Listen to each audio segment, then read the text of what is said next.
Though she is almost forgotten in today's academic and political life, Luxemburg is important for us as American patriots to remember and review for the reason that she published a uniquely original and correct treatment of the subject of British imperialism as an expression of a true notion of the principle of imperialism generally. Empire is primarily financial, a usurious system of international loans run by a supranational oligarchical interest to loot both the natural and cognitive resources of colonized countries and subjected peoples. From this standpoint, customary but ignorant conceptions of empire go out the window. Empire is not, as is commonly believed, a logical stage of nationalism. It is not the inevitable secretion of an ambitious nation driven by popular greed for broad-reaching power over other nations. It is not something created by the fantastical lust for power of one deranged dictator or tyrant. Even the traditional notion of empire being primarily a global military occupational force is shown by Luxemburg to be merely a secondary consequence of the necessity for the financial empire to enforce its system of economic colonialism and international loans. In her Accumulation of Capital, Luxemburg devotes an entire chapter to the subject of international loans. Usurious foreign loans, she says, are the surest ties by which the old capitalist states maintain their influence, exercise financial control, and exert pressure on the customs, foreign and commercial policy of the young capitalist states.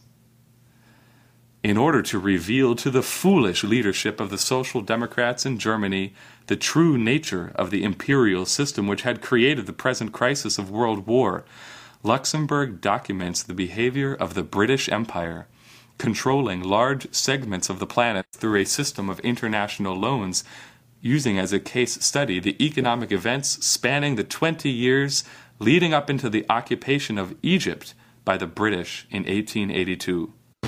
When the British-sponsored Confederacy seceded from the Union, sparking the American Civil War in the 1860s, the price of cotton, which had been the primary cash crop of the southern United States, began to hyperinflate, increasing in price by almost 1,000% by the end of the war.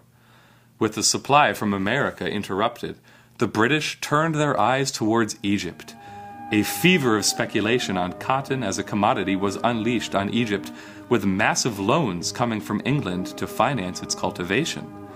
Diving into the bubble headlong, soon almost the entire territory of Egypt was brought under the cultivation of cotton. As Luxemburg describes it, everybody was planting cotton, including the Viceroy of Egypt himself. His estates grew fat, forcibly appropriating land from the peasants without any legal excuse. Within an incredibly short time, all of Egypt's farms were planted with cotton. But this bubble in the price of cotton collapsed in the following year, crashing by half in just a couple of days, and finally losing almost the entirety of its value once the American Civil War was completed.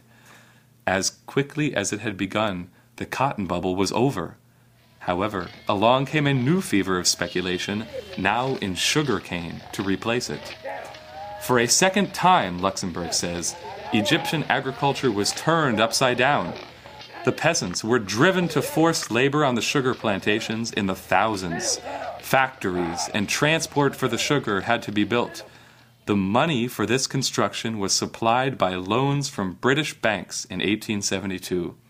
But it proved to be simply impossible to supply enough cane and enough labor to support the financial bubble. The working staff was completely inadequate, since the peasants, accustomed to forced labor on the land, could not be transformed by the lash of a whip into industrial workers overnight. The venture collapsed, even before many of the imported machines had been installed, thus ending the sugar speculation just as quickly as the cotton gamble had ended just a few years before. What had provided the capital for these enterprises? The capital, Luxemburg says, came from international loans. The first of these loans was floated in 1865 by the Anglo-Egyptian Bank. As this loan and others came due, the cotton bubble had collapsed. To consolidate this debt, which was now unpayable, Another loan was issued in 1868. The sugar gamble necessitated another loan in 1870. Two more loans came in 1872 and 1873, but none of these were repayable.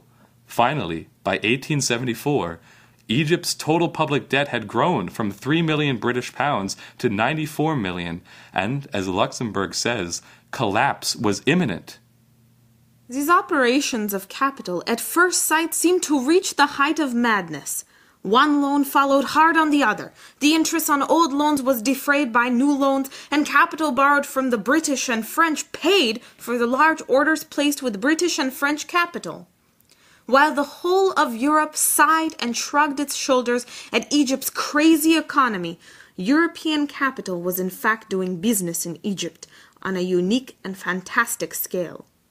There was an element of usury in every loan, anything between 1/5 and 1/3 of the money ostensibly lent sticking to the fingers of the European bankers. Ultimately, the exorbitant interest had to be paid somehow. But how? Where were the means to come from?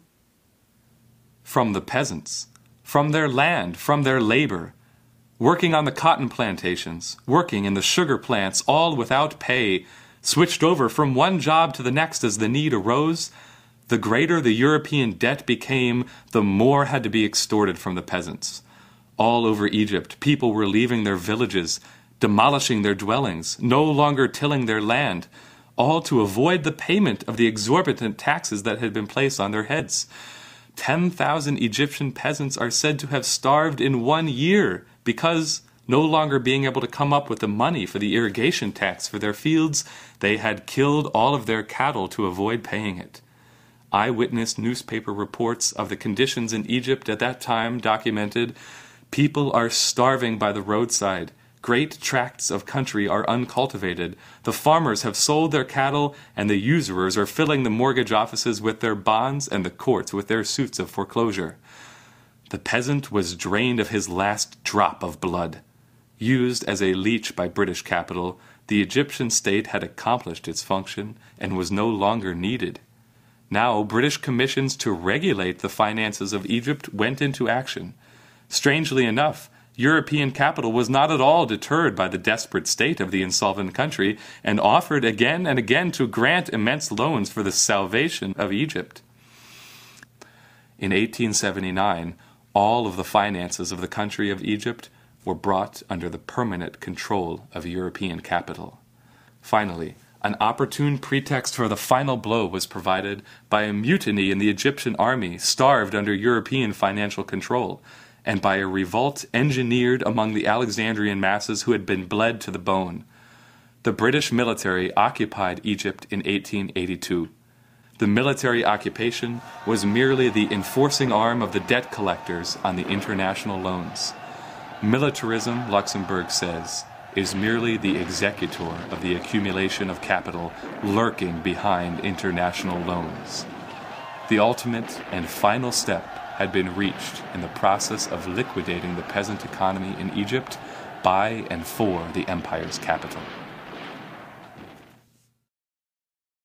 It should now be clear that the transactions between European loan capital and European industrial capital are based upon relations which are extremely rational and sound for the accumulation of capital, although they appear absurd to the casual observer, because this loan pays for the orders from Egypt, and the interest on one loan is paid out of a new loan.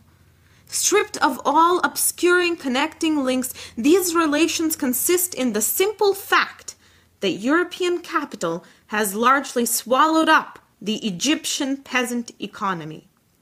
Enormous tracts of land, labor, and labor products without number, accruing to the state as taxes, have ultimately been converted into European capital and have been accumulated.